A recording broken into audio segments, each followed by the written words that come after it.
Yeah, so I don't know. You guys okay? We'll go ahead, I think. Yeah, three of us. Yeah, Yep. I'm good to go. All right. I did have a Yeah. question. Sure.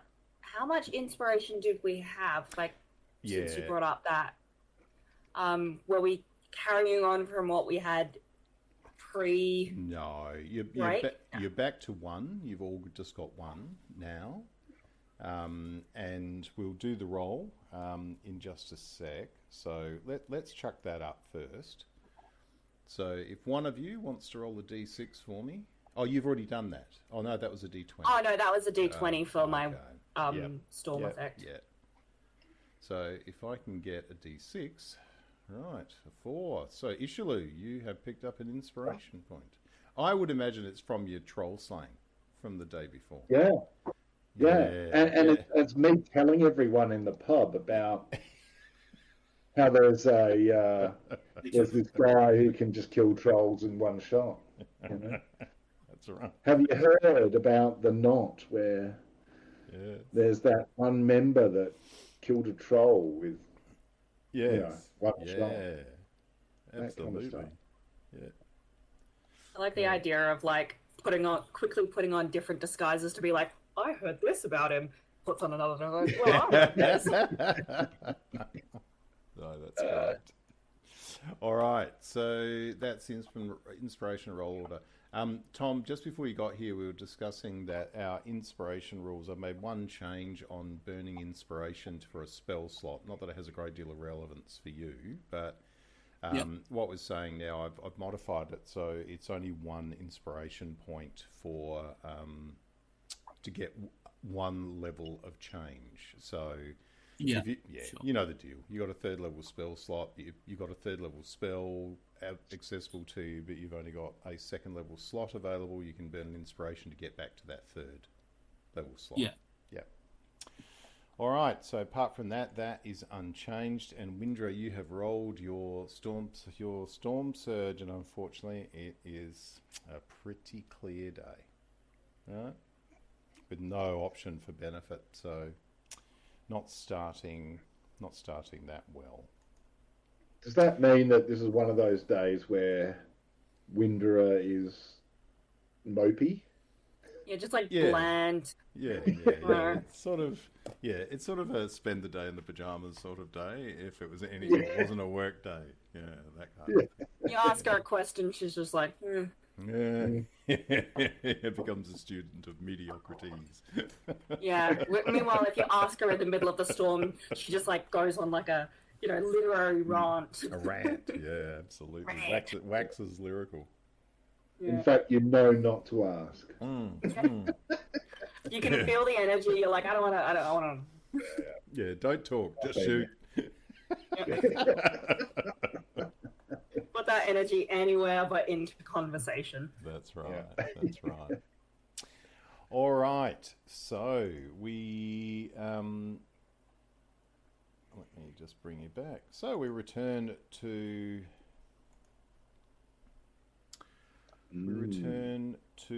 Azure. We have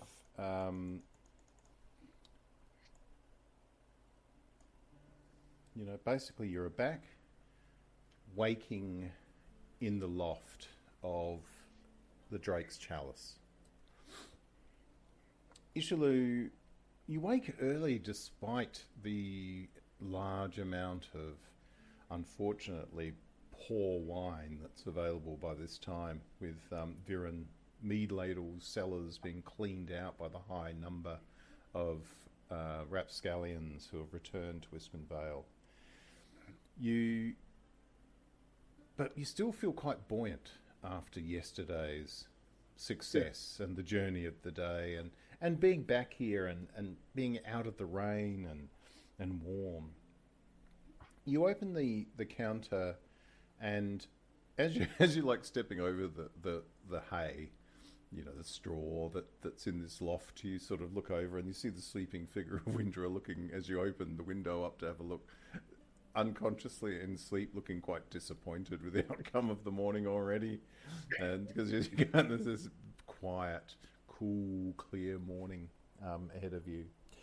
You notice that the sounds of the village of Ispenvale are quite extensive, because a lot of those service industries that would normally perhaps be in bed for another half an hour or so if it were a regular day are up and about. Bakers preparing for the high volume of rapscallions that are camped in the village itself. As you're not quite sure why, but you reach down and you use the powers available to you to reach and feel the Harleyan token in your hand.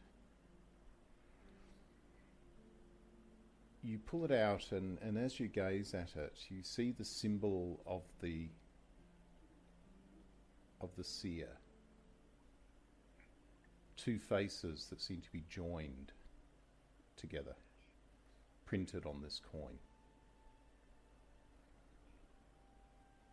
You became aware when you were there briefly that the Harleyan Oracle is reborn in a normal lifespan. They do not live a lifespan beyond those around them. They are born, however, with the prescience of knowing when they will die, on what day, at what time. And they build their whole lives around it. And each token is milled again. Sometimes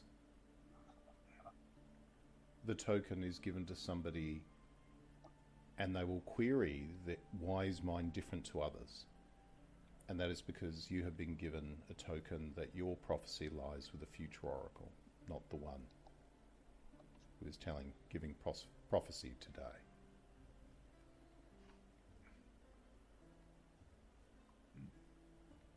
But that sort of sense of wonderment, not melancholy, just wonderment about the whole concept of the oracle itself.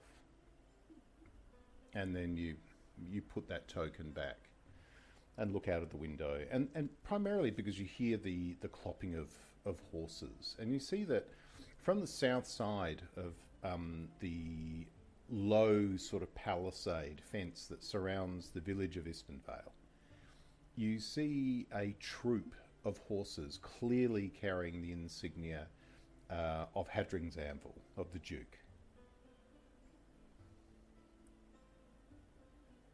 riding into the village itself. But quickly go out of sight behind some of the rare taller buildings in Ispenvale. How many men strong is that company?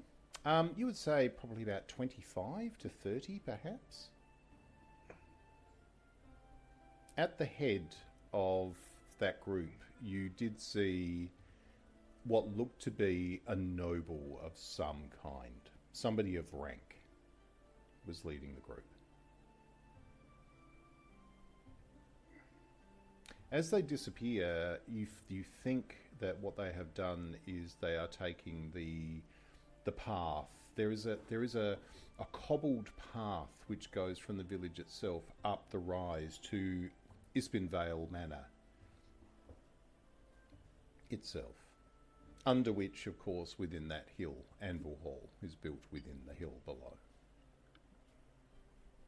You're all aware that Ispenvale exists as an obvious secret. There is no lack of awareness amongst the authorities of the Duke that Anvilhall exists, as do the Rapscallions.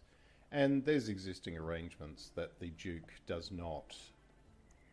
is not required to pay for the services of the Rapscallions on occasion.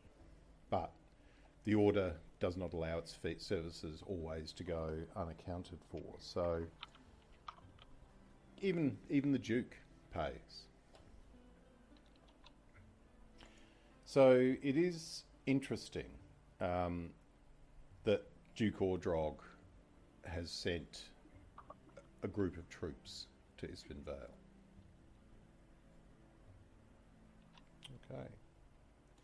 So you come away from the windows, you start to see that your companions are stirring. Filialis, you sort of rock up onto your feet with your own.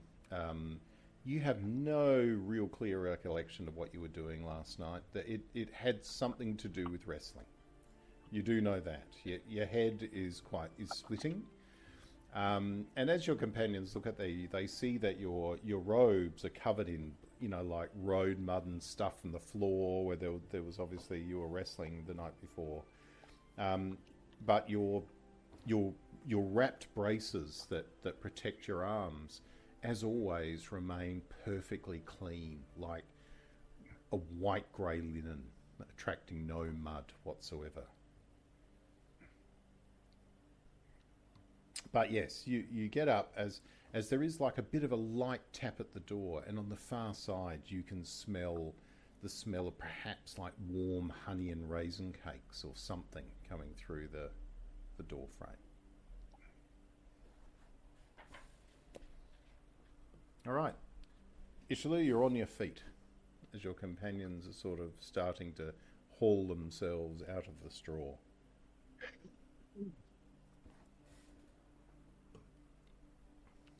Yeah, wake up. It is time for us. What time are we to be at the hall? Is there actually a time, or is it? It's actually tonight. So effectively, the gates to the hall do not open externally except at night. Just habit, really, more than anything else. How about for getting rid of the body that we're carrying? Exactly. It's something that you would think would be. You definitely would be able to gain extraordinary access for that purpose. As you know, that word has already come back. That the chapter house knows that Imlardi is dead, because they've already been advised via the coda. Yeah. So I say it is time to bring Imlardi to see the record keeper. So as you pop open to the door in response to that scent and that light tap, and you see one of the servers from the inn who looks exhausted, because there was such a big crowd. They stayed open, obviously, much later than they normally would.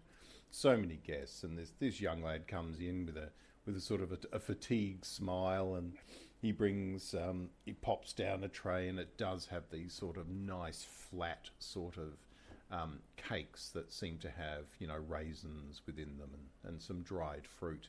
So it looks like that Viren and her kitchen have been up early, either scouring the bakers or doing some baking of their own to provide something from what they have left: flour, dried fruit, some nuts. The place has absolutely been scoured. You did notice, Ysille, down on the base of the valley coming up from the road from Hadrig's Anvil, you saw quite a lot of carts making their way. So there's clearly been summoning for supplies from the city itself. Yeah, no, I'm using my prestidigitation to make sure everybody is looking exceptionally clean. Okay, so you blast everybody. So Filialis, you're sitting there, and then suddenly the sleeve of your sort of worn green wooden cloak is sort of suddenly looks as clean as your wraps. Thank you, mate. Yeah. So as you do that, Windra, you look across at Filialis and look at that sort of domino hair that she has, that sort of whiteness that goes through on one side of her head and through. Because normally, Filialis, you usually keep your hood up virtually all the time. It's very rare you don't, and it usually only becomes dislodged when you sleep. You have a thing, Filialis, about not sleeping in your boots. You don't do it. You always have to take your boots off in your socks. So it's always the only time Filialis ever gets caught out is to try and find her boots during some sort of getaway action. I think Windra would kind of just not say too much to anyone and just take a big old swig of coffee. Coffee from the mug, yeah. So the rest of you all sort of, with the exception of Damien,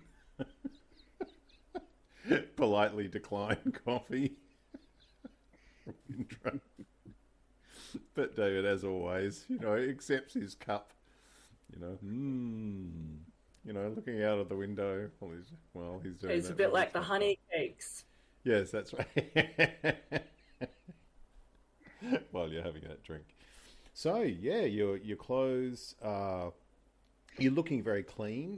You can't do anything about the threadbareness of them. They're clean where you've got a bit of a rent, that kind of thing. But you're clean, and clean and washed. So, you make whatever your arrangements that you need.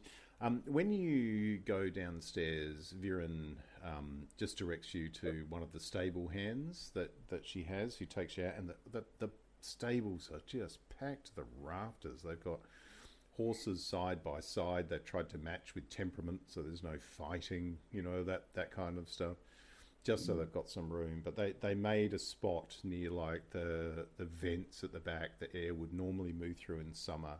So, with the obvious intent to keep Imlardi's shrouded body cool, despite Damien's assurances that he had provided, magical energies to maintain that. Yeah, so again, a bit of prestidigitation, just to clean all the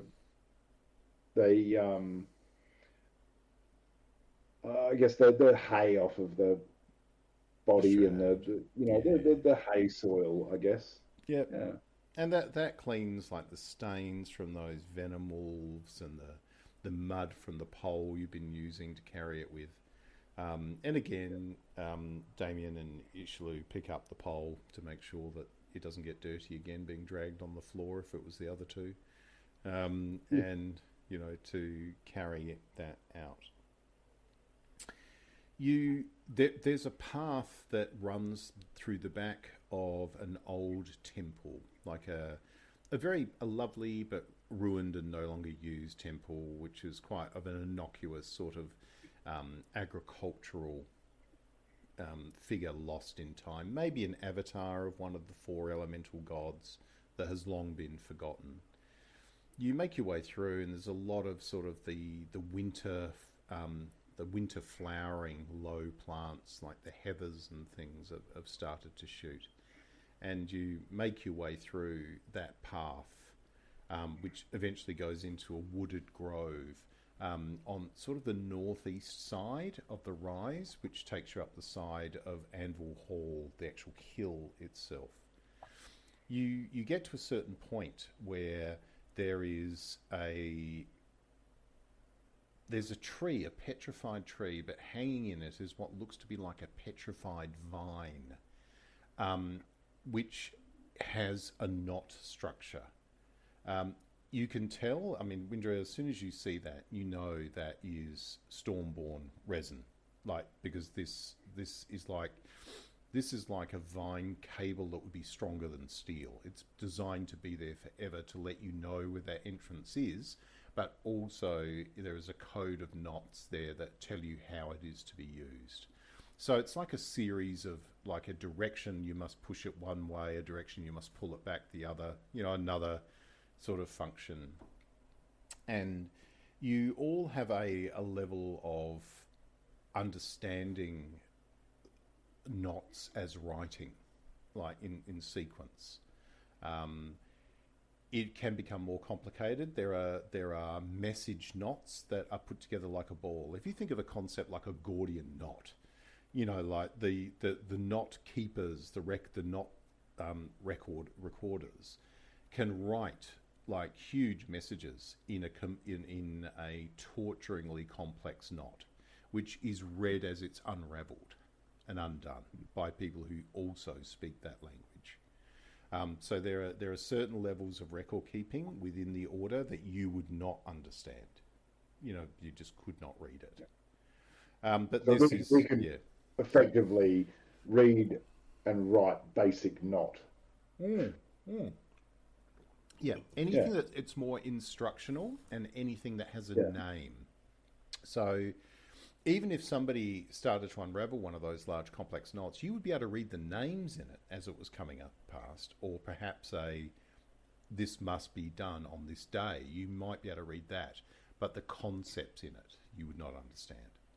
So anyway, Windra, you were there, you grab hold of that knot, you follow that instruction, and as you give that last sort of pull of this cable, of knotted cable, there's like a dust sort of blast of air comes through effectively as this piece of like steel reinforced wood comes out of the thicket and just drops down in front of you, almost like a door from an older style aircraft with like a staircase built into it as it drops down in front of you.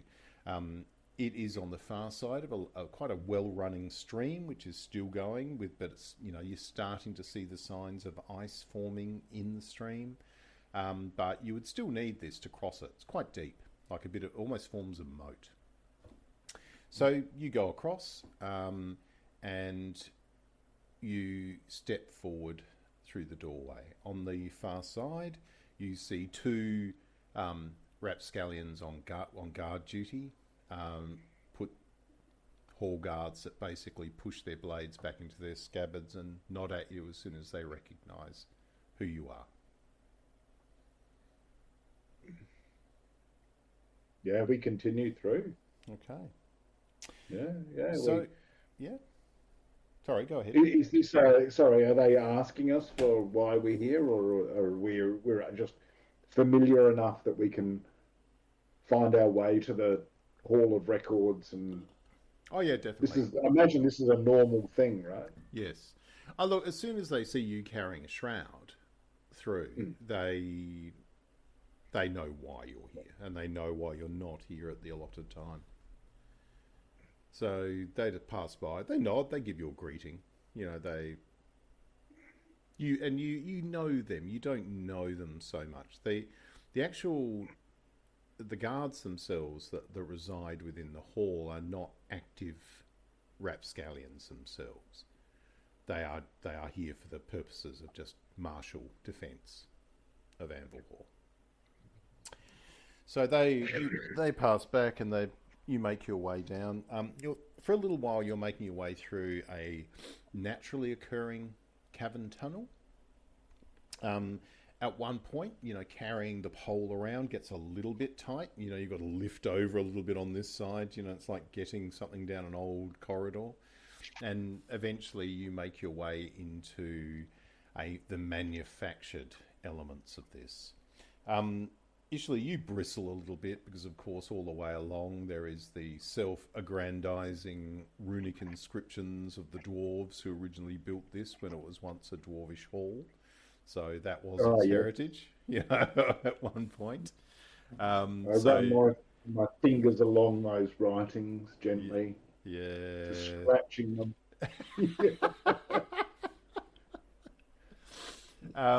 And again, it's always, for you, Windra, it's always good to move along around dwarvish text because you realise how so much of it synchronises with your people's own.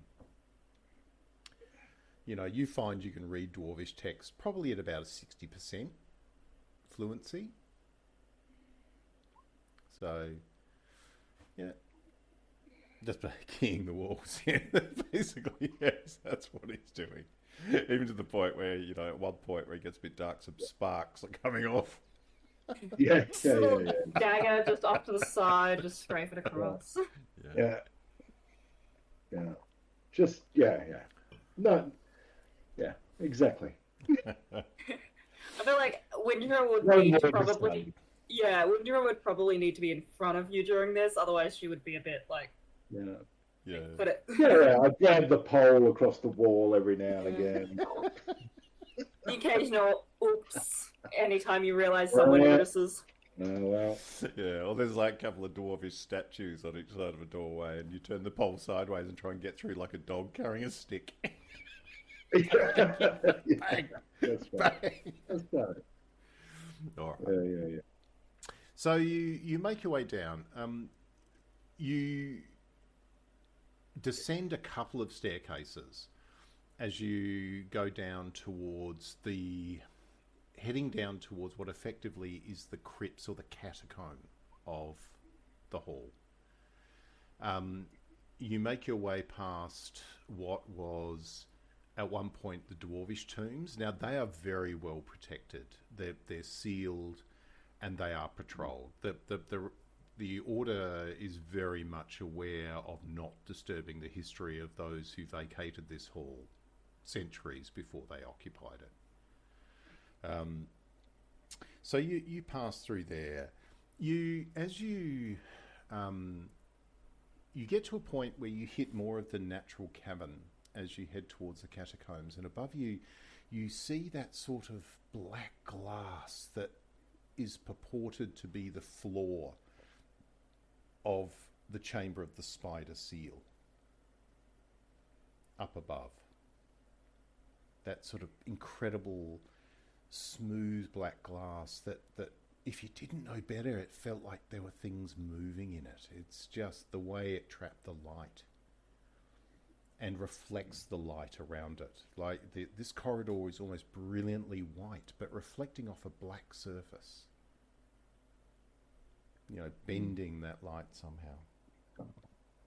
You make your way into more of an administrative area. So the actual catacomb itself, which is used for the purposes of the Rapscallions, is actually adjacent to their infirmary, where, you know, if there's anybody there or treatment needs to be provided.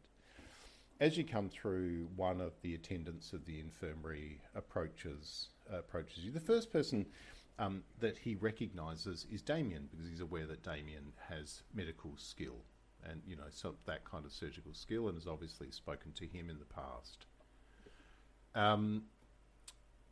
He sees what you're carrying and he goes, "Oh yes, of course. You're a member of your knot who has come to be put to rest. If you will follow me, we will take her into the catacombs for sealing, and we will organise for you to see one of the masters of the records for her knot to be added. Please follow me." And you go down a ramp this time. And there's an ominous sense to it, because there's not as much need for a lot of light here, and it gradually gets darker. You go through a doorway after the attendant opens the door, which is quite strong and quite heavy.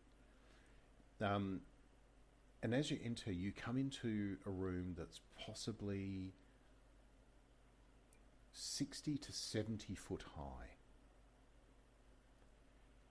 And on either side are banks of evenly carved, like extended oval apertures.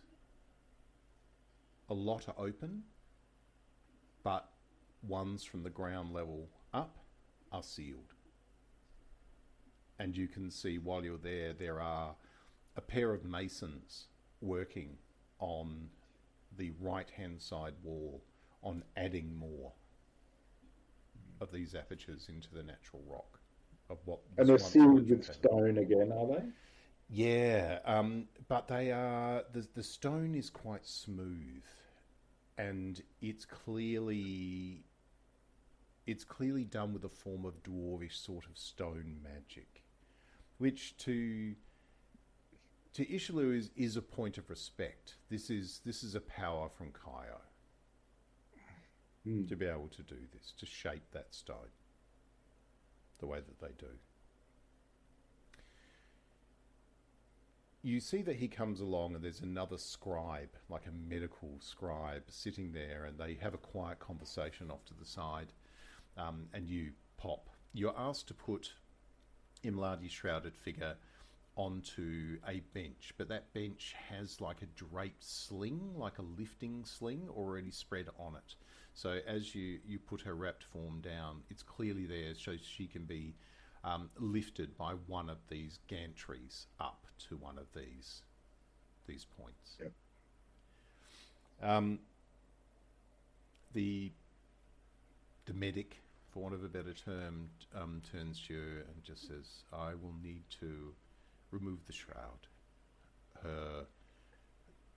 She must be medically inspected after her death, for the record." That bit there, that's happened afterwards. That's a couple of dogs playing with the body. Okay. He looks as you start unraveling it. He sort of looks at you and looks back and goes, "Yes." Yeah. I don't think he was going to leap to the conclusion that you guys had done it. Yeah. Well, I'm being helpful. I know, yes. Yeah, of course. With all of my non-medical knowledge, just in case he didn't pick it up. You find Damien is very quick to assist, and Filialis... That's the wound that killed her. Yes, you're just pointing this stuff out, like from the side. Yeah, just sticking your finger in it, like, that's how right deep it went. That there. Filialis, I think, your own growing sense of responsibility as a Tyer, you sort of, after a little while, go and, give a hand, lifting a leg, lifting the other leg so they can take the shroud, and just trying to help but not get in the way. You see that her form is gradually unwrapped, and Damien's magic, his power is evident. She looks as well as you can from the trauma that she experienced. You see that there's like a hole in her neck that's come out of her windpipe, where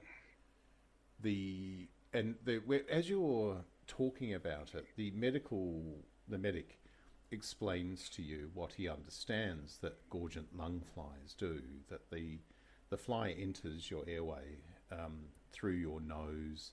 If it enters through your nose, it grows so quickly within seconds that it would effectively rupture your septum of your nose to get into your back of your airway. Most of the time they would enter through your mouth, which was the case with Imlardi. Her face, her eyes, nothing there is distorted. And then for a little while, as they're descending into the negative pressure of the airway, they still need to breathe as they're transforming themselves. So they puncture through the neck and leave behind like their own airline, which is surfacing. So it's sort of like the thing that's sort of calcified and dried very quickly is like if you were talking about a piece of offal or a vein, it's sticking out of that spot. And it's gone down into her body and basically broken up into its egg layer. Now, because she was already injured, you now are standing there all with that sad reality of what you all did that day.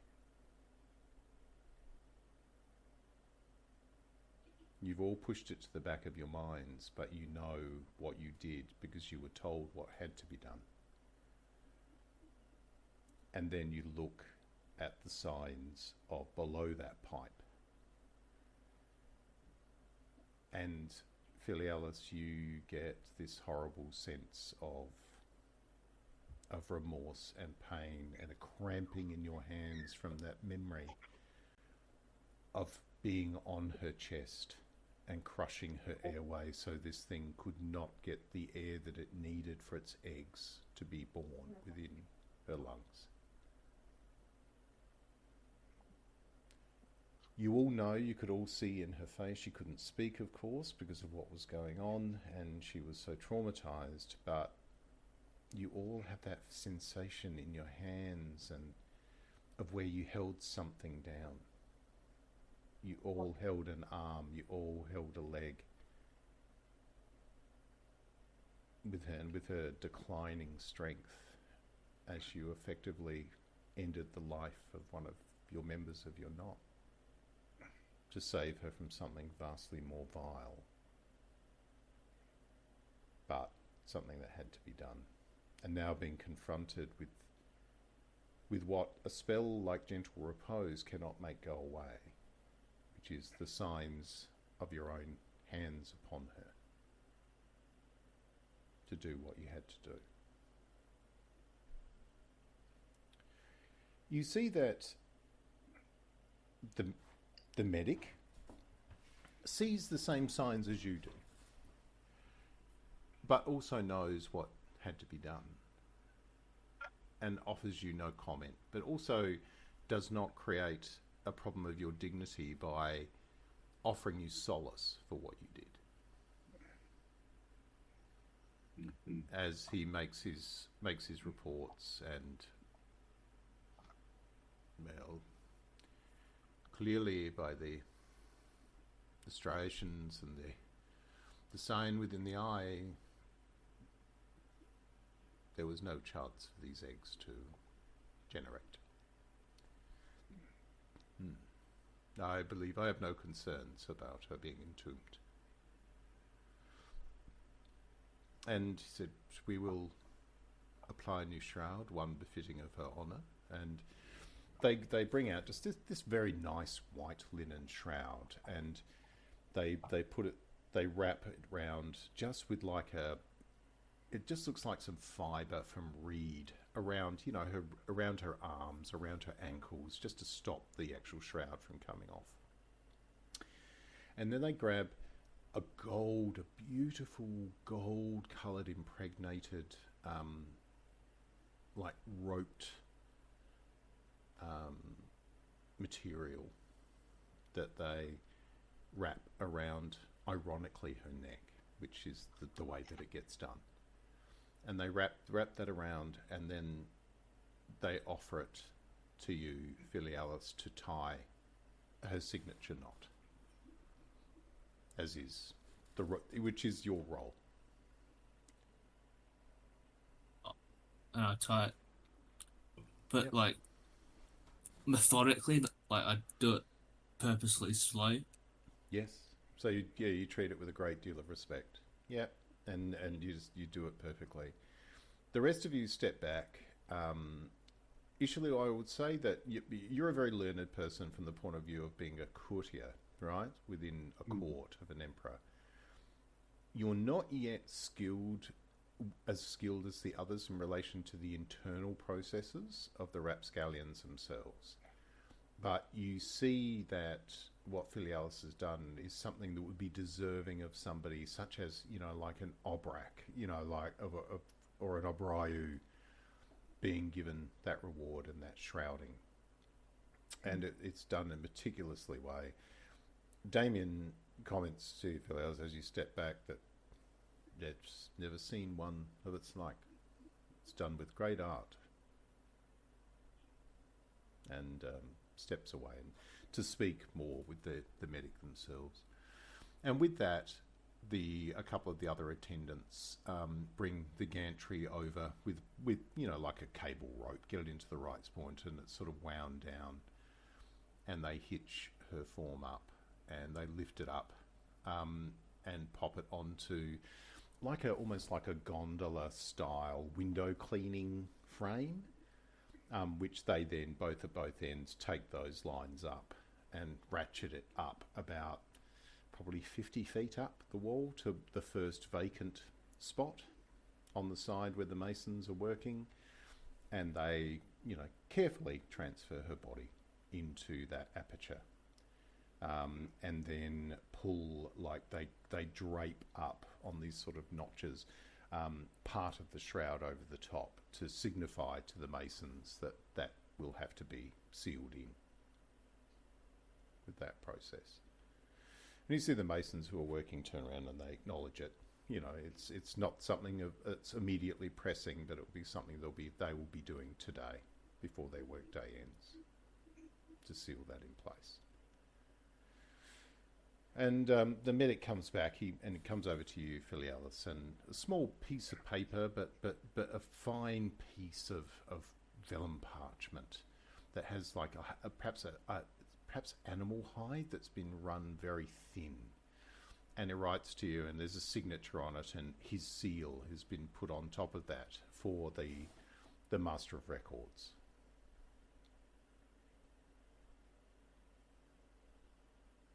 So you only have one task left, and that is now to attend the hall for her knot to be untied from the living and transferred to the history of that knot. As you make your way out of the catacombs, it's only a short walk, 5 minutes, through the complex itself before you come to the actual Hall of Records, basically, of the knots of the Rapscallions. As soon as you walk in, you know, the fact that you're downcast, that you're carrying this chit in your hand that's been provided to you by the keeper of the catacombs, an attendant comes and takes it from you and reads it and beckons for you to come forward. None of you have ever been in here because you haven't been back. And as you approach the door, the attendant looks at a book that he's carrying in his hands, and he turns around and he says, "You will need to address the knot of your forebear as well, Filialis."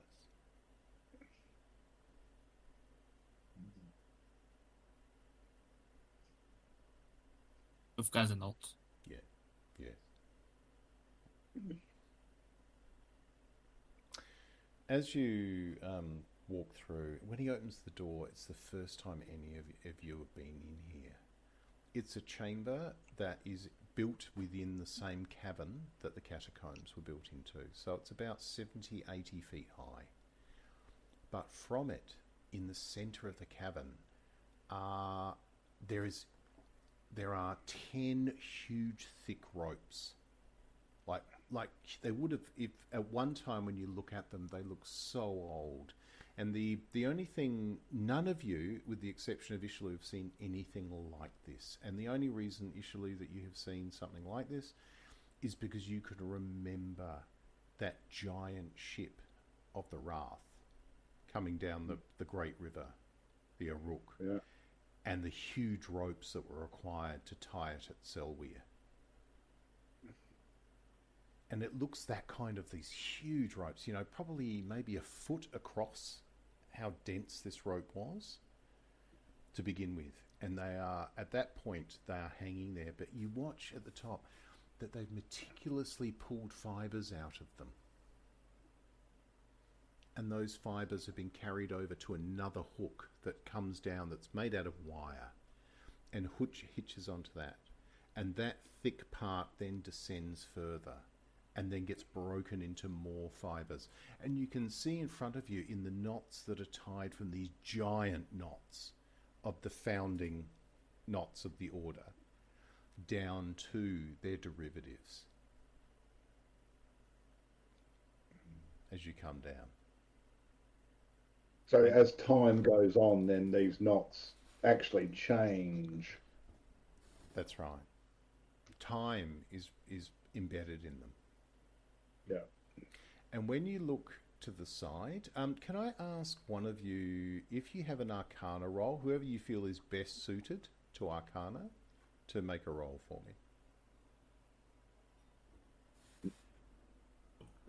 Possibly it might have been Damien, but... I mean, at worst, I've only got a -1. Anybody got a 0? A neat 0?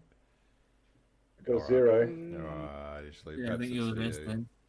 Now, obviously, there's a bit of the help action, so this will be with advantage. So 12. I think what you work out and what you strongly suspect, Ysille, is that when you look around, the bare walls, unlike, that's the thing that's so overwhelming about these two chambers. one is empty, a huge empty space in the middle, right?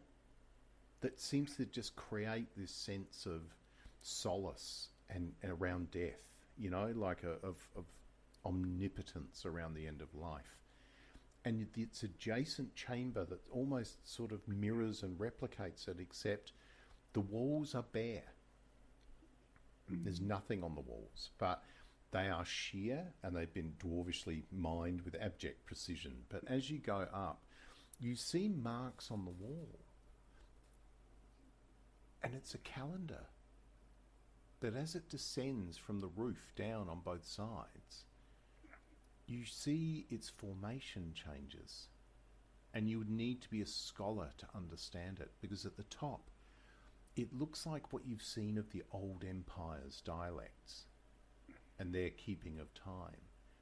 And then you can see it's broken into what you understand is, you know, perhaps more like a Brodarian or Lacutian style, or Archostian perhaps. And it gets down again until around probably 20 feet, perhaps not that much, perhaps about 10 feet above the point of the rope, of the line you're guided to, you can see it starts coming into clear Ilathian calendar divisions. But you can see somebody has meticulously measured the distances between these time gaps. So what would have been a time frame this wide in the time of the old empire is this wide in the Ilathian time frame. So the knots are getting closer together as time goes on. So the record keeper takes you over with their book, this huge book that he's cradling, even to the point where he's got a Rafa Nadal arm, you know, like he's got this huge arm that's carrying this huge text around. He's so used to balancing this text, this small record keeper. He also, by the way, is wearing quite a magnificent sequence of knots that denote the honour of his role. They're one for each of the 10 lineages of the existing knots of the order, plus his own personal. He takes you over and he moves a couple of pages and he brings you to this line. And you see that there is a line which sits at a certain point, and the fibre hangs down, the rope fibre hangs down, and he suggests to you, Filialis, says, it is both your honour and responsibility for the knot of Gazanault in the first instance. I'm going to provide guidance. Yeah, okay. Yeah, okay. You feel this energy, Filialis, come up through the floor, through the ancient dwarvish hued stone into you. And you've got the help action, obviously, from your companions. There is some, of course, there's some supported guidance from this record keeper, this knot keeper. But, so I will need to have to ask you to make a roll. However, in your case, you are completely familiar with the Gazanault's knot. There is no issue about you remembering its structure. This, I think, perhaps for you would be more about a skill that you feel is most appropriate. And I think, from my understanding of your character, that would probably have to be dexterity. Yes. Do you know what I mean? In just that yeah. So just a flat dexterity check? Yep. So a dex check at advantage and then you've got guidance as well. Sure. Okay, 21. Can you give me the D4? It's already looking brilliantly well. Oh, well. But 22, anything above 17 is great, is a perfect replica that's been tied at the great side. It's as hard as this is to explain, but it would be a knot that stands out in the current level. And as you're sitting back, you're looking up this, and you can see some. You get like Windra, you're looking at a knot that looks absolutely like it was tied with disrespect or dislike. Do you know what I mean? Perhaps. And that knot, frayed, it's loose. yeah, that knot is telling you that person either lets people down, let their knot down, did something. Not enough not to warrant not being recorded, but enough, it might have been cowardice. It might, something like that. But you find it hard to take your gaze off this knot, and the reason for that is it is a forebear knot of the knot of Kozai Kroth, your father's knot. And your knots take their history seriously. Like, you're all quite proud of the history of the knot of Gazanolt and now Filialis before you is one that has notations of knots added to it around order, around honor and success. It's sort of, it's good and bad. It makes you feel you've got a lot to live up to. So now that has been tied, and obviously you have the signature elements of that to indicate that was a Tyer's knot. So it's tied as a Tyer, the flourish that gets added to it, which has now been added to the rope chain you carry for your knot. So now you are asked. Now you do have one thing here. As Tyer of the Knot Filialis, you can either choose to tie Imlardi's knot yourself, because you have to tie her shroud, because the argument would be it would be your instruction that led to her death. Technically, because you're the boss, you're accountable for it, right?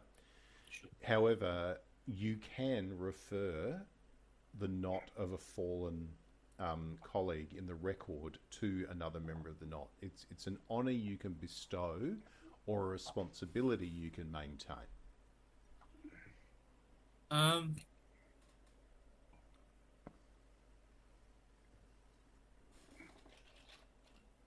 Yeah, sure, I'll do it if no one else would feel like doing it. No, we leave the decision squarely with the Tyer. Mm-hmm. Yeah, sure, then I'll do it then. Okay, so again, can I ask you, are you offering guidance again? Yeah, I will. Yeah. I will. I won't roll it again, but you can see the description. Yeah. So we are doing that. So 18 again. So you're probably not as familiar. You've already used a lot of energy with Imlardi's knot on her shroud. This is still magnificent. It's still a great tie of the knot. And so there it is. And as your hands come off that strand, and as you look up towards the gigantic originator rope at the top, you can't help but think that you hope that it's not you that has to tie another knot. You're hoping, if anything, it'd be someone tying yours. And you finally understand a couple of the things Gazanolt said to you all about the role of a Tyer, what it really means. So the knot's tied. You see that there's a moment where you see that as you step away from it, the recorder pulls out a stylus, and you can see the stylus clearly has an enchanted property of having ink available to it at all times. And you can see that he meticulously, like a photocopier, 3D photocopier, draws these knots as they exist in the rope. And you can see there's a section of that book, that text, which is that huge book is just for the originator rope of your knot. And he's on that first blank page where he's continuing that strand's history and writing notes to it, next to it, in a meticulous hand. And you notice that everything he is writing is in an absolute expert's writing of the Knot dialect. He's not using any other text. He's writing it in a Knot dialect next to the knots. So yeah. Sorry, Matt. Do we need, just mechanically, then do we need to untie Squadge's knot? The issue at hand is there's been no determination whether Squadge is actually broken. Right.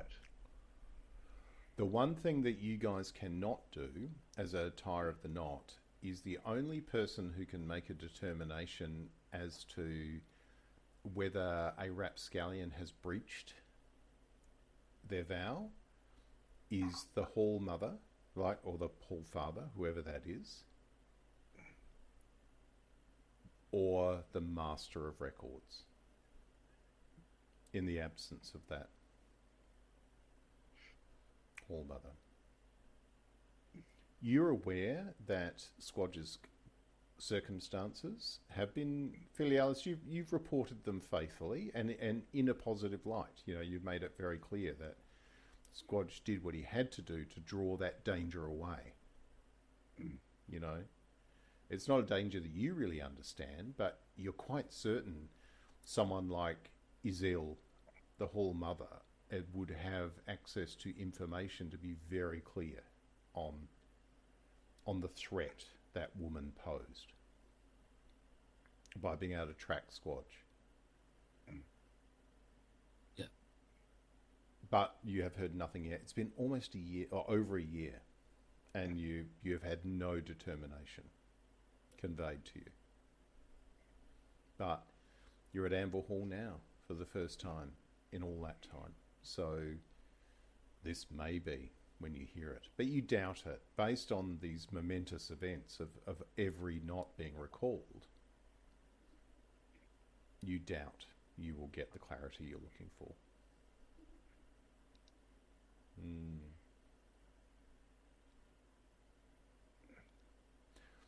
You see that after he finishes making that copy into that strand, he closes the book, like waits for a little while for this ink to dry, but you think it has an enchanted property which is there to preserve the context of the book.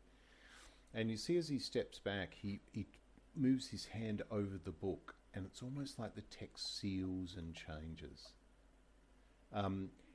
Windra, could you give me a perception roll, please?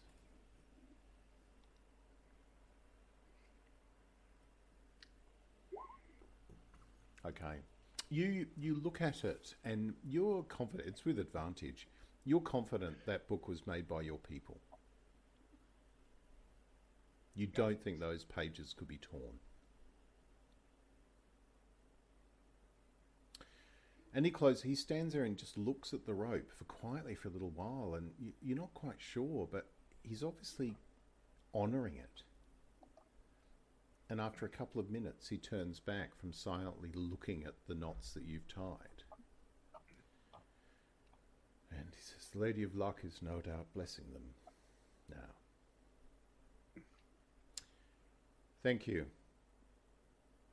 as it is always good to see someone's record kept." And he just moves past you. You know, with no need for you to leave. There's no suggestion you have to go.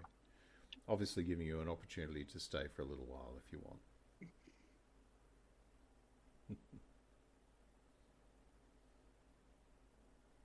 And why do you think, Windra? Do you think it was because you're still focusing on that knot, that knot in your father's history? You've made a mental note of it. Like you can convey that knot to your father or to one of his knot members who you know. They're almost like uncles and aunts to you. You've known them since you were a child. So does that mean Windra actually recognises who that knot is? No, and that's one of the reasons, because it's not something that's ever been talked about. Right. I think she'd be like racking her brain about if maybe this was someone from before her birth or something that they have shunned from history and recollection. Yeah. The piece that, Windra, you don't have to your advantage is because you haven't noticed what Ysille noticed about the time frames on the wall. So to you it's a sequence of knots. You know it's a history. You know that it's one person, but to you it's more one person after the other. It's like a sequence, a natural sequence of record keeping. Whereas Ysille is looking at this from the point of view of, in this strand there's a knot at his, like at Ishilu's eye line, right? and he looks at that knot, but because of the gap between the knots, you've got like a basic theory, Ysille, that that person's knot was tied there in death maybe 80 years ago. Whereas this one, hanging next to you, there are more knots closer together, and because of that placement, the distances between them would argue that person perhaps only died a couple of years ago. But even though they're hanging at the same height. So it's sort of like it's a combination of the rate of death compared to the time frames around them. Yeah. So it's quite interesting, and you come away with a theory that you can't quite capture because you're not an academic, but you're good at remembering names and people because that was your job. Mm-hmm. Whereas, and their connections. Yes, and the connections, absolutely. Whereas Windra was more of her people are more into the flow, the elemental artistry of the material, of flexible material. That's their specialty, you know? Right. Not Noah. Maybe that's what we should call them. That could become like canon in the campaign. Yeah, it's a bit more of like a colloquial term for them. Yeah, not Noah. Like the record keepers, the not Noahs. Can it be for the not Noah? But it's really disrespectful to say it to them in this like place and circumstance. Oh, yeah, here, no. Outside of it, like, it's the not Noah, you know? Yeah. Noah, the not Noah, you know? Yeah, her dad was a not Noah. Yeah. Dad was a not Noah. Yeah. Interesting thing you say that. I will just tell you that one of those ropes that hangs down, one of the original founding ropes, is actually the record of the knot recording arm. So when the first orders, the first 10 were established, one of those was established to be the record keepers of their order itself. Which Ysille takes note, and I'll roll for it because and I imagine it's a perception or an insight, maybe. Yeah.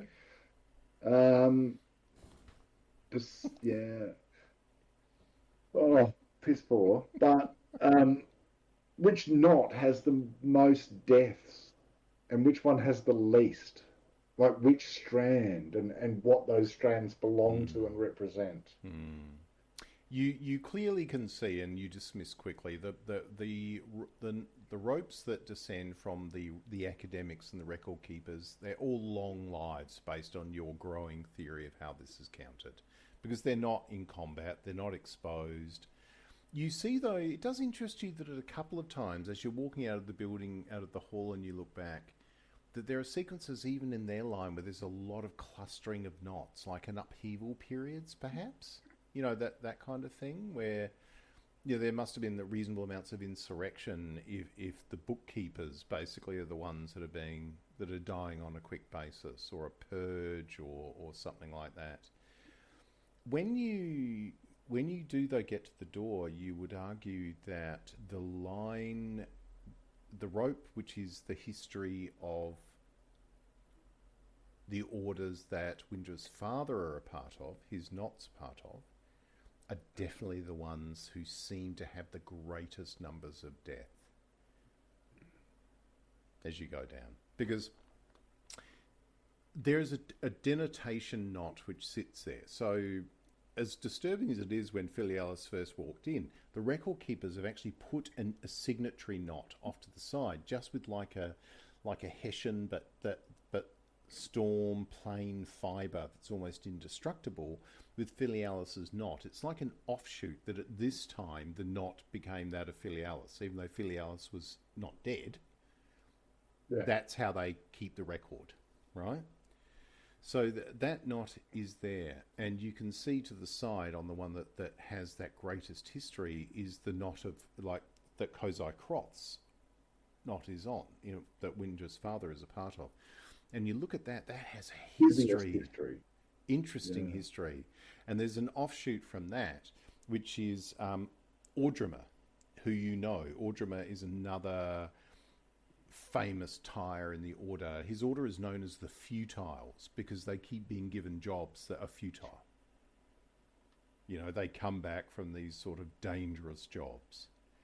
And the one thing that you are aware of, which is, you guys might have forgotten as players yourself, but Gazanault was a member of the order of the Knot of Kozai Kroth, and also a member of the Futile. So a member of a knot can transfer. You're not tied to the same knot for life.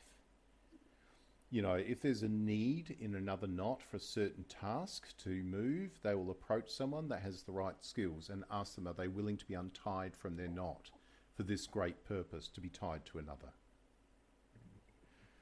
And Gazanault was a very rare individual, that he was one of the few people who's been in more than 2 knots. Now, the most important thing for you to remember as players about the Knot of Ordrimer is the Tyer of Ordrimer's knot did not die. Their Tyer became the Hallmother, Ysille. And as soon as you become the Hallmother or father of the order in a chapter house, so she's the most important one in the order, because there aren't that many chapter houses of the order, and Anvilhall is the great hall. It's that she's the boss cocky. But she had to surrender being a Tyer to ascend to that role. So Ordrimer would have been appointed by her knot when she took on that title and that role to take over from. So at one point, Ysille was the leader of the Futiles. So she is a daunting individual on many levels. What's her name? Sorry? Yeah. What was her name? Ysille. I'll pop it in the chat for you. If I can actually find out where my mouse has gone. Isn't it good when you've got so many screens and your mouse has just disappeared somewhere? Oh, there it is. Mm. That's why you get that little, like, I think they've got it on Apple computers where you wiggle your mouse and then it gets really large. So you know where it is. Yeah, that's really there. That would be good.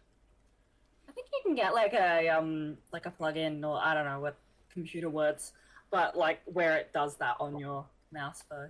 Yeah, you can get that little app thing that puts like a big bright circle around it, doesn't it? Mm. Yeah. Not Nora. Are we back? Keep going. That's good. All right, so I hope that isn't an overdump of lore. So is that any questions about that structure? I would probably have a question not about the structure so much as Windra's own personal sort of experience. Would she be able to like spot like knots of people on her father's like line that she recognizes? Yeah, absolutely. I mean, you know the knot, the individual signature knots of the members of the Knot of Kroth, right? You know them intimately, so you can pick all of them without any issue whatsoever. You did know that Gazanault was in their knot for a little while. Your father had mentioned that, but he described it as brief. It wasn't long before he left and took over his own knot. Yeah.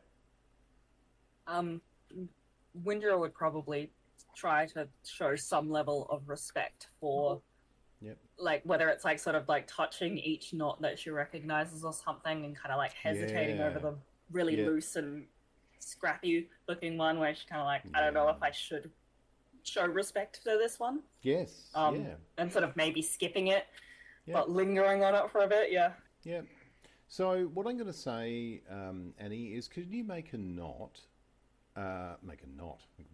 bloody note, in relation to the fact that I will give you a +2 advantage on studying or trying to determine knot signatures, because you've just gained this real sort of insight into them while you're there. So, yeah, I'm going to write it down as +2 on not knowledge. So. yes. So in the case of what I'm going to say, you're going to walk out of that hall where, Windrow, you've gained this sort of insight into the determination of knots and almost being able to pick in some ways the names of people or what they are. Because sometimes a knot for a member, a signature knot, is more about an affectation.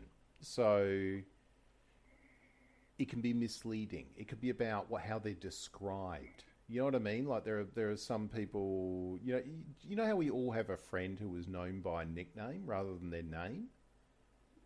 Do you know what I mean? Like it's that level of insight between the two. I think in your case, Filialis, I'm going to say that you have just gained this almost sense of artistry, in the sense of, you think maybe when you think about the piece you're looking for in the future, when the time comes that you're seeking that piece, that maybe might be the role for you. You know, that feeling of calm you get in tying that knot magnificently. You know, that sort of, that sense of artistry that goes with it. And I'm going to say that from a combination is that in future, between the lot of you, you'll get an advantage in relating to, basically, not knowledge. Very good point. You will all have an advantage collectively on a group assignment because of his history as a courtier. Usually you've gained this big insight into the time frames of these people. You know, you've got your head around the time. And what I'll say is that all of you can work on this as a downtime thing for your character. So there's a period in the campaign where you want to sit more and do those kind of things and study more. Like, I'll say, Filialis, you've gained a real respect today for Stormborn artistry in relation to the way they can make resins and treat flexible organic things, you know, to make them last forever. And you gain this real interest that you want to see how this is done, you know, that kind of thing. Yeah. It's not knowledge. It's not. That's good. We should copy that. You should snip that out or copy that out and send it to me, Annie, in Discord. I might use that as part of the... Yeah, maybe it's amongst the not knowers. That's a bit of a not joke. Yeah, a not not knowers. Yeah, they're stuck down in here a lot alone, so they're gonna have their own humour. So is it fair to say then that if you're talking about, if you're trying to do like a knock knock joke, it's now a not joke, because you sort of basically is that, you know, not who died. Yeah, not. Who killed so-and-so on a commission and so-and-so?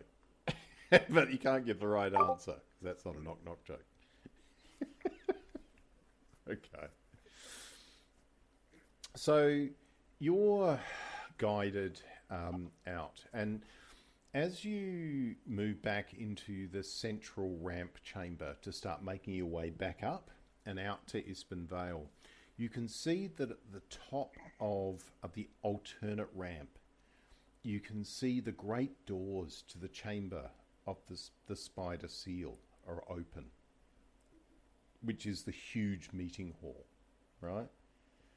These titanic doors, dwarvish doors that are made out of a mixture of iron and stone, and they're opened with chains on sort of, cranks that they just crank these doors open to drag them open. And you can see that they're going in there, and servitor sort of staff are going into the hall to clean it, because it's not a space that you normally go into often. It's used rarely because of the chamber of the spider seal. And you don't really know much about it. Everybody, it's one of those things where members talk about that chamber, but no one knows much about it. Okay. So, are we early if we go in there, then? Oh, you'd be super early. Like, Yeah. You'd be getting in the way of the people that are sweeping the floor. But yeah, by all means, if you want to go in there. But No would one's that no one's be, stopping you. You're not being observed. You're not being guided. Now that you've done what you needed to do, you're on your own. well, Filialis, I have a need not to see the greedy pig man we saw on the way in. Perhaps we can dwell within these halls, offer our assistance to the servitors.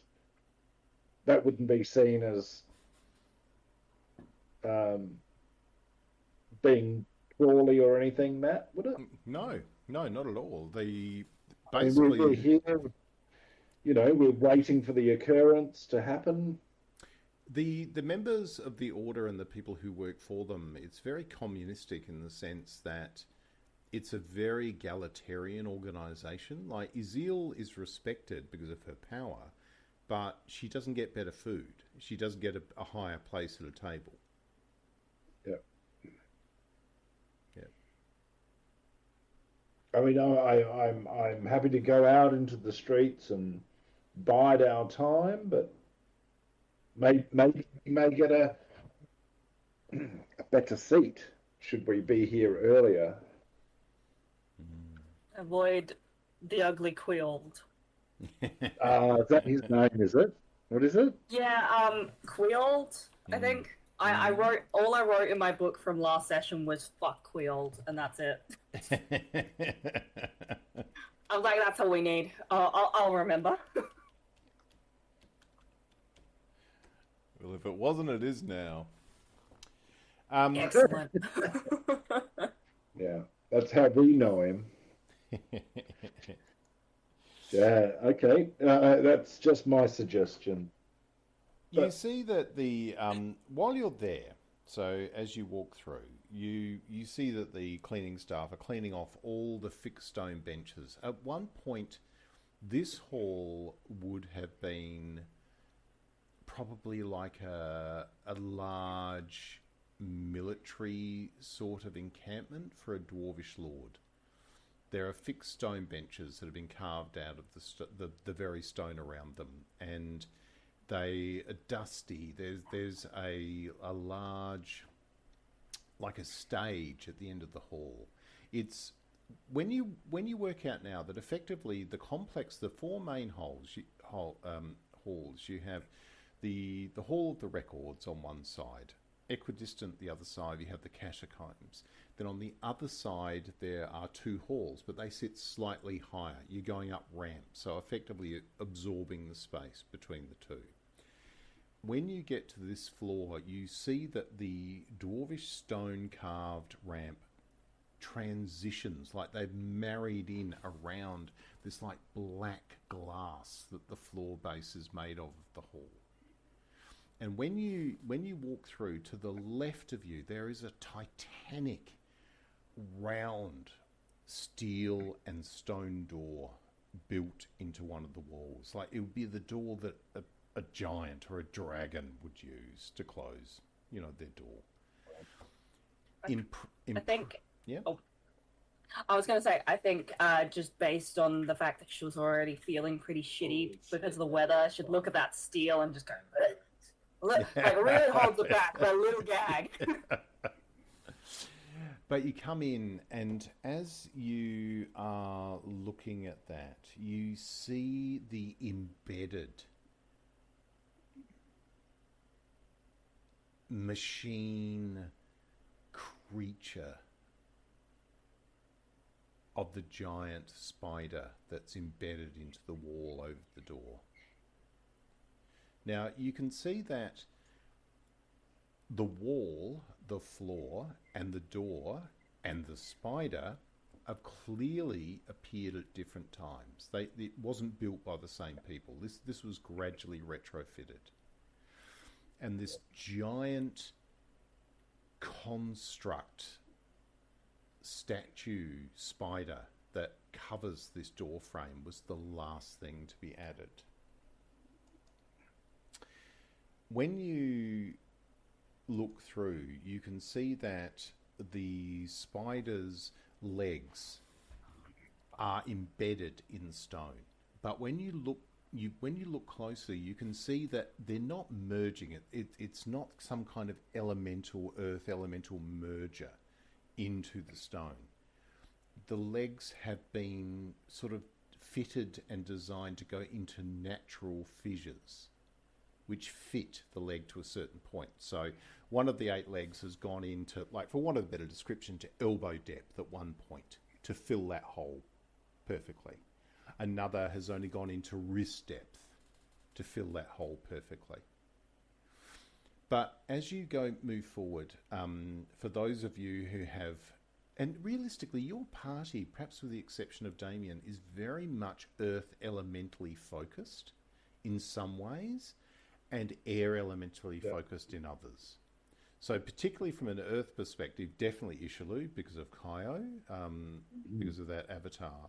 Definitely for Filialis because of because of what he is, that connection to earth. With you, Windra, earth is vitally important to the Stormborn because the earth is what captures and takes away the power of Toril, like the storm, the anger, the aggression. It's the earth that takes it, not water. Water just makes it angry. Do you know what I mean? That's the way they understand that concept of electricity and water. That just angers. And that story goes back to Toril and Ryu being a couple and no longer being a couple and separating from each other. The sky god, is the whole thing. And the reason for that is because Ryu, the sea mother, basically, was married to Toril, the god of the sky and the elements. But she fell in love with Toril's son, Arlok. His son, the god of storm, like the power of storms and lightning. And they had an affair that Toril found out about. And he turned Arlok into a creature that could never settle, that was always discharging energy, always wild, could never find peace. Because back then, the lightning was not something that sat within a storm. Toril drove. Long story short, Toril has 3 servants called the Wind Lords. And the Wind Lords are his enforcers, right? The Wind Lords dragged his son Arlok away and trapped him within wind. And he's constantly striking out with his power to try and break away from them. So that's what it's all about. And the Stormborn pledged themselves in many ways to the earth and water in a way to try and soothe the pain of Arlok, because they attribute Arlok to the birth of their culture. I would just, on a meta basis, like to say how you said long story short and then proceeded to have an entire mythology pre-planned or on hand at the very least. Oh, yeah. Long story short, let's just sum up this, whole religion. culture. Their whole culture. I think there's a lot more to it than that. Like, oh yeah. There's a lot I more love a good behind it. myth. Oh yeah. There's a lot more behind it. So sorry, go ahead, Annie.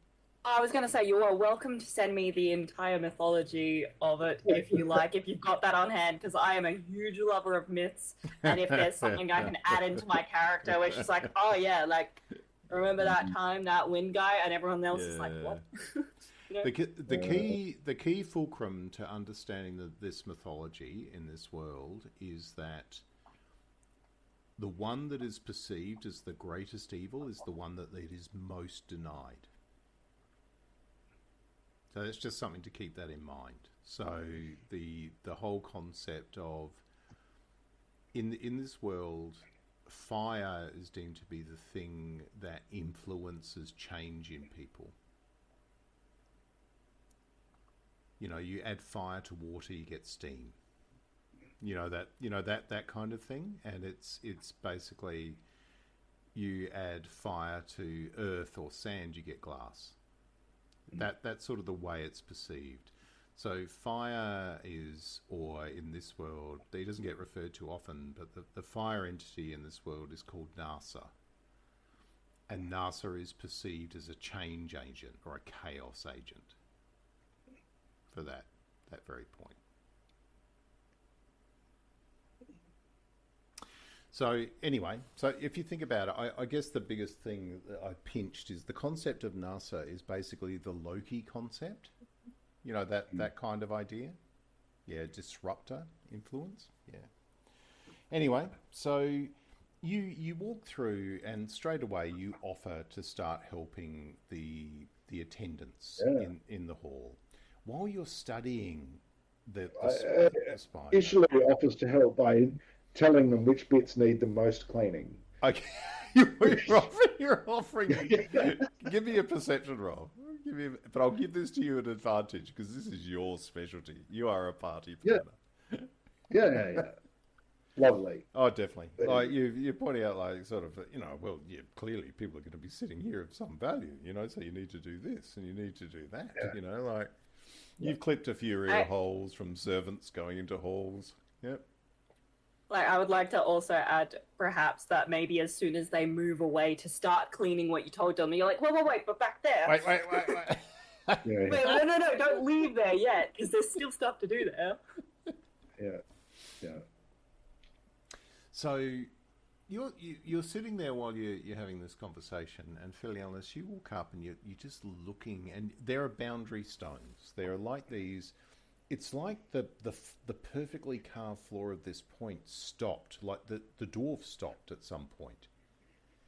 And there are natural rocks around this door. You don't know whether there's so much dust which no one disturbs. You don't know whether this door behind this spider opens outwards or inwards. There's no indication of it. There's no disturbance. Like you can't see a hinge. But you do go looking closely and you see that in a variety of languages around the door, right? It keeps saying the same thing in a variety of dialect, and you assume it's the same thing in the dialects you cannot read. And it keeps talking, and it keeps saying, Ysille.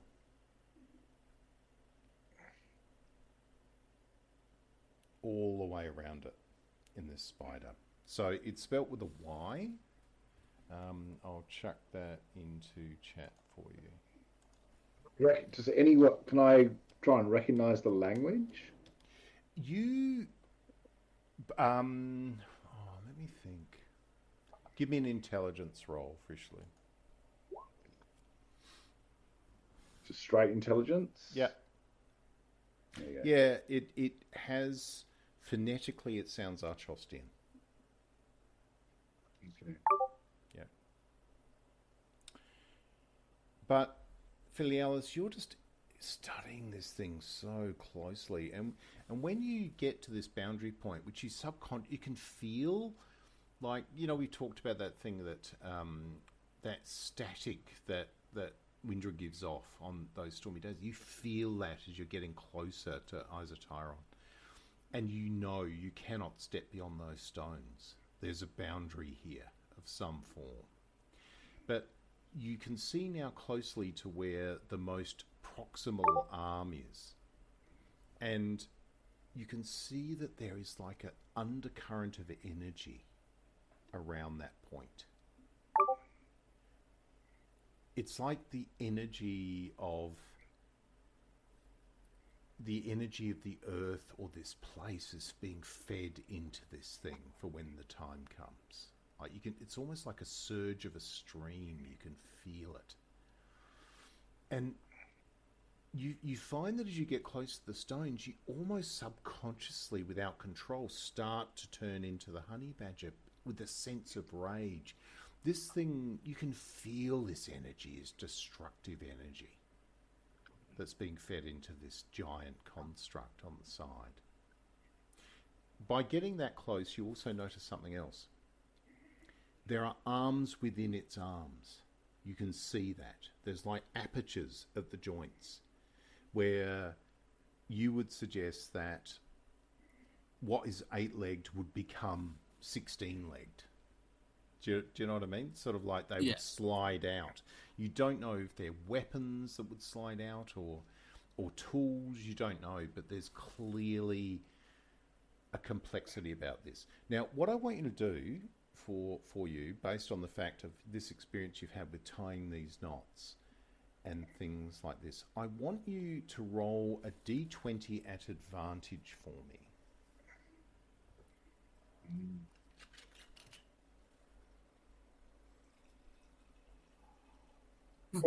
Oh!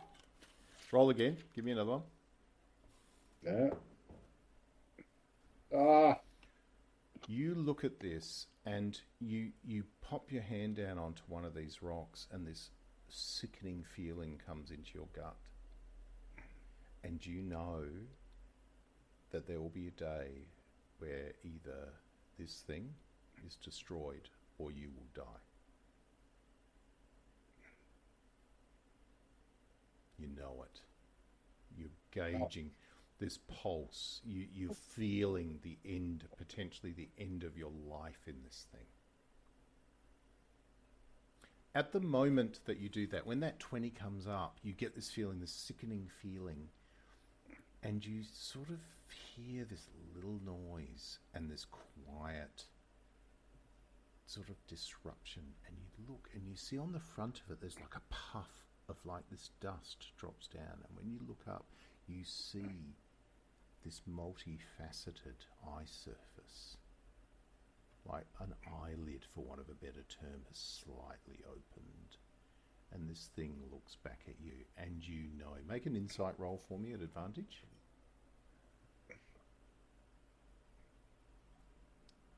Oh, you just know there was something in this. There was something, and you see the eye shut again. There was something you just could have learnt from that.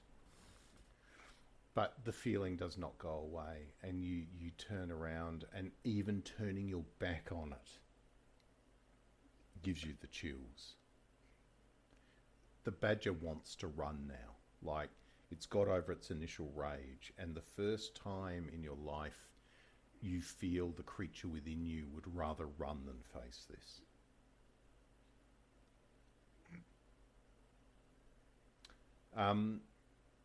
So you walk back and you turn around, you're listening to Ysille, like giving the servants a hard time. And then you watch at the end of the hall, and you see that an old grey-haired man, but with very, very formal robes, is walking around with a group of knot keepers. And as you look, you can see that the knot scribe, basically the master of knots, or one of them, Presumptus. You know Presumptus. You've met him before. He's one of those old men who is important, but he's actually a very nice man. But he needs to try and not be a nice man because he thinks that's part of his job.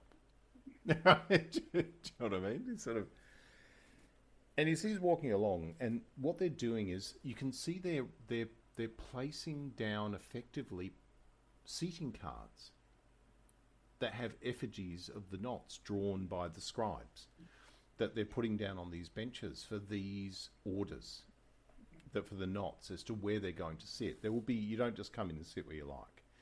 And then when he looks up and sees you, and he sort of looks at you like not expecting a knot to be here, and he sort of dots at you with a vague sense of just that sort of friendliness, but then this sort of formal pompousness that reasserts itself, and then carries on. He issues directions. So at the two ends of the hall, you've got Ysille issuing sort of pompous directions to the service staff, and you've got Presumptus issuing pompous sort of instructions to the knot keepers, the scribes, you know. And they're just juniors, you know, that have got all these invitations effectively to seating plan, and they're putting them down on these seats. And he walks down, and while you're still doing your bits and pieces of sort of helping out, you see he gets about 3/4 of the way down the hall, and he sort of looks and he talks to one of these youngsters, and then he looks up at you, and then he looks, and they carry on for a bit, and then he asks them again, and they get about 3/4 of the way down from the hall, so they're probably about 20, 30 feet from you. And you can hear him say, just check again. What, there's one in there? And they keep piling through invitations, and you see this. No, master. No, there's none here. So one of you can make a perception roll at advantage with the help, because you're all trying to hear what they're talking about, you know, but looking like you're not. Well, I would like to, I see what's happening. Yeah. And I would like to give guidance. Yeah. To whoever's going to listen in. And I think maybe our Tyer of the Knot has been I can... animal instinct, would have better hearing than any of us. I would also like to do guidance on So he's got to do guidance. I don't know if guidance is stackable, but what I will say, why not? What I will say to you is that the guidance roll will need to be 3 or better. So if you roll a 4, good luck to you, but at least it'll be 3. Oh. All right, make your roll. Ooh. But it was an advantage because of the help action. You're lucky 10. So you've got a minimum of 3. Roll D4 for me. 13 and 14. So 3. So 13. You look, and they clearly, he's aware of you being here. And you can tell they can't find you guys.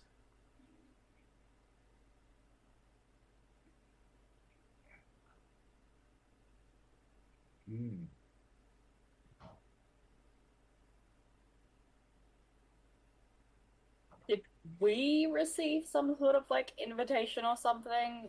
You definitely you definitely received the summons through the coda. That came to Filialis via the coda. Yeah. Right. So you definitely. But we're not on the guest list. No. But we don't have a seating. We're on the guest list. It's just we don't have a table place, right? We've got That's an fine. invitation. We'll just Just sit on the not a floor place in to the sit. middle, in the most inconvenient spot. We'll just sit on the floor right there.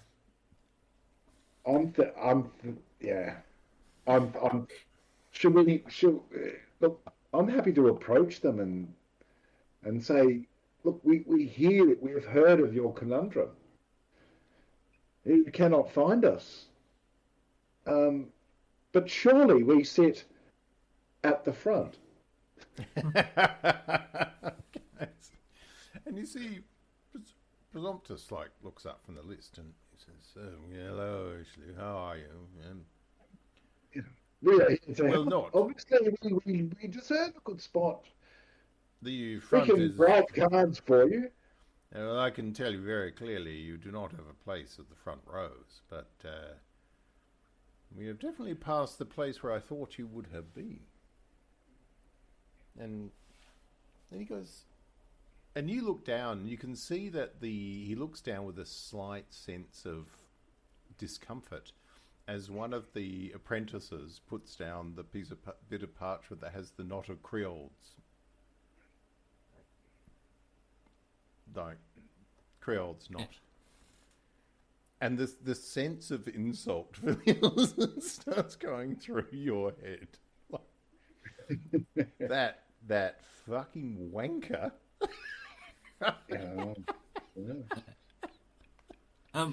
Would the if I got out the coda and said this told us to be here, and would there be any sort of proof that evidence that of the it? coda... Oh yeah, definitely, that definitely. sent us here. Yeah, so basically, not necessarily all members of the order could read the coda from the complex of the past setting, the knot, but a master could. So basically, what happens in the order is there are always three masters, like of records or masters of the knot. Yeah. And that's because there are three of them that know every one of the knots. Like they've got like a June Mentat memory sort of thing of those things. And the reason there's three of them is redundancy. So there's always one who is the Grandmaster who sits with the Hallmother, and then you have the other two who are the backups. So Presumptus might be somebody who's a little bit pompous and a little bit silly, but his mind is absolutely eidetic. He forgets nothing in relation to that. So for him, that would be child's play. He could send a coda in reverse for years and still be able to read the messages. Yeah, so I'll get out and show that we were sent for. Yeah. That here is our invitation. Yeah. So if we're not right here, where else are we supposed to be at? He you get the coda out, and you present it to him, put him in a position where he can't really reject it, and he takes it from you with reverence, because this is an important tool. You say, "Thank you, Elias," and he looks at it, and he changes a couple of the settings on the coda, and the coda is like a living sequence of things. It moves around itself. It's like a universal joint of a codification. And he moves it back around and goes, "Yes, definitely, you were not ignored. The great device of the Hallmother definitely included you. You were not missed. It makes no sense. There is no invitation for you here." And he turns back to his pupils and goes, "Who prepared the placements for now?" And effectively, by using the word placements, he hands the coda back to you during that time. The placements are effectively a ranking. So someone has almost voided your ranking. Yeah, and I reckon it's yeah. So who did? Yes, good question. Who did? And I look at his staff and I go, yes. Who? I'll give you an advantage because they're on the back foot. He's on the back foot, so I'll give you that 22. And you put together all of your elocution court venom, right, in relation to this. And he stands back and he looks at you like, "Well, this is most irregular." He goes, "Have the senior recorder brought to my chambers. This must be discussed before this evening. I will find out what I can, but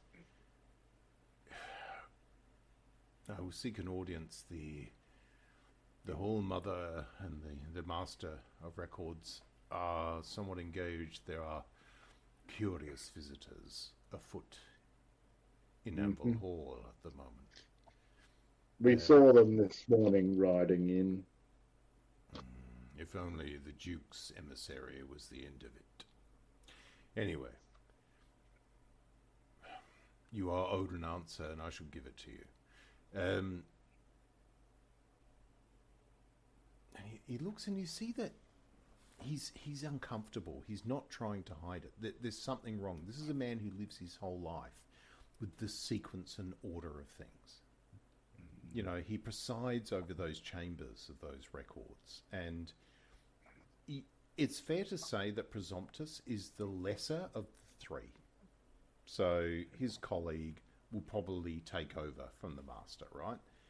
He's respected for his phenomenal memory, but probably not he's not astute in that regard. But he's the most... Not astute. No, he's Sorry, I'm just going... Yeah. Every time Matt says not, my head goes not. Not astute.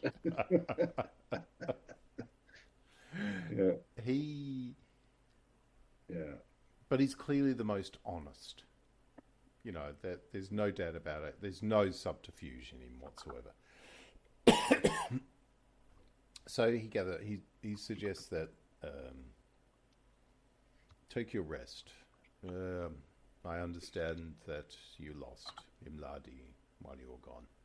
I saw the missive came through on the order of business for the day. She had not been with us long, I understand, but always never good to lose a member. And the squadge matter, that must be addressed soon. I understand that it is having some bearing on the reputation of your line. It must be resolved. Yes, he has done a great service to the Knot by excluding danger to those within the Knot at his own peril. If it is a word of comfort to you, I would agree wholeheartedly. But it is sadly not a decision I make. Anyway, I would suggest take your rest. Find a good meal. Most of the depositories here in the dormitories are empty. If you'll be lucky if you find dry porridge. Hopefully by this evening we'll be able to provide a decent feast before the meeting. But I would ask you, it is after sundown when everybody is meant to arrive. Return a bit before that. Come to my chambers. I will hopefully have addressed this issue by that time. Yes, it would be a pity to miss a feast that we were invited to. Very true. You walk through the front, you go through the central aisle as he makes his way out. There's, subsidiary entrances. It's not like there's only one way to get into this place.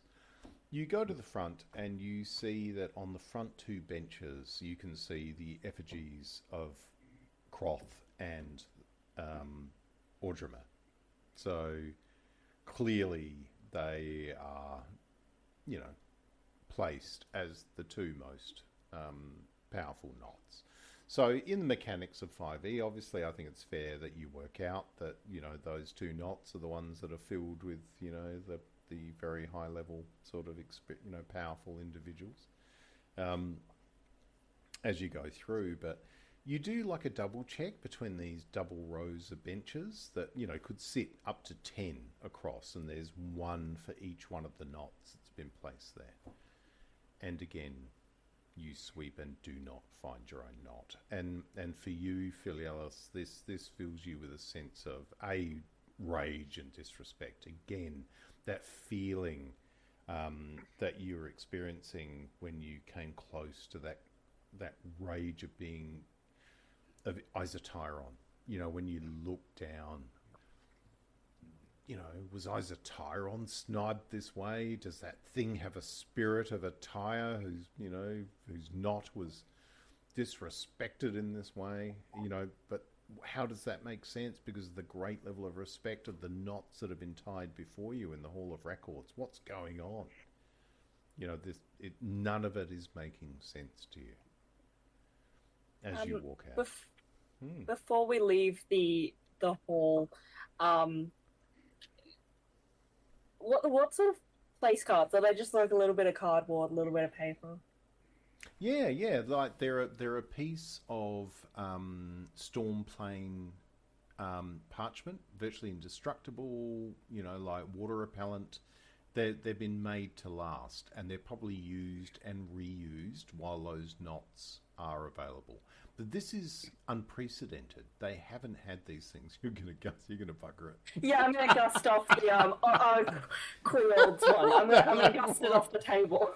Right. So you walk out of the hall, and there's this like, yeah, it's a blast at 30 feet. So because you've gone to the end of the hall, right under the dais, and the hall master's chair is there. On each side, you have 2 chairs. One of those is for the Master of Records, and the other is for the Master of Commissions. Right? So they sit on each side. What you have noticed as you blast the gust off, right, is that this is unusual because they brought extra seats up onto the stage, which you've never seen before. But by saying this, you've never been to a conclave of all the knots coming to this hall. That's why they're cleaning all the dust out of it. It doesn't happen. So, but there are new chairs like that have been brought from other areas of the building. They are clearly not in the right point, but everywhere from that radius, up near the front where your father's own knot would normally sit, the futiles, 30 feet, they go blowing off and going discharging everywhere in a fit of rage. So when, you know, like all the scumbag level knots, when they come in, they'll know where to sit, but all the elite won't know where to go because all theirs are lying on the floor all disjointed as you go out the door. And you pull out through the side. So you make your way out and just have this real sense that you don't want to be in here anymore. Like there's something odd about it, and all you want to do is get back to the Drake's Chalice, have a wine, have an ale, and just sit back and watch it. The morning, the Imlardi, you know, bringing her body into place, the what you discovered in the Hall of Records, then to have this counterpoint on the other side. As you walk back down, out through the side aperture, the Guardians, you know, greet you as you leave. Filialis, you walk along and you've got your pouch on your side, like in the bag of holding, and you pull down and you found now that when you get angry, you reach down and you grab that talk. You grab hold of it and you hold it and you feel the energy that talk gives you, and it agrees with you. The only vibe you get from this thing is it agrees with your anger. It agrees with your rage. As you walk down, as you head back to Virens. I think, guys, given we don't have Caleb here and it was pretty heavy lore session, the first session, it's probably best if we stop here as you go back. Yeah. Before you go back. I think that's great. To the hall. Good idea, Matt. Yeah. All right. Any last questions about anything from today that you want to clarify, or we just move on from there? What knot is Qualadin? Oh, yep. Hang on a minute. Let me double check. I did make that, but now my handwriting is defeating me. I have it as Isaric.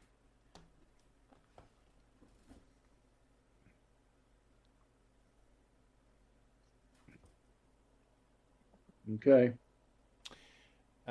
So yeah, I'm going to say that you head back that late mid-morning, no, probably lunchtime, and admittedly your spirits lift when you go into the Drake's Chalice. The halfling family, the mead ladles that run it, have some buoyant music going. Wagons have come up from Hadrick Zamble.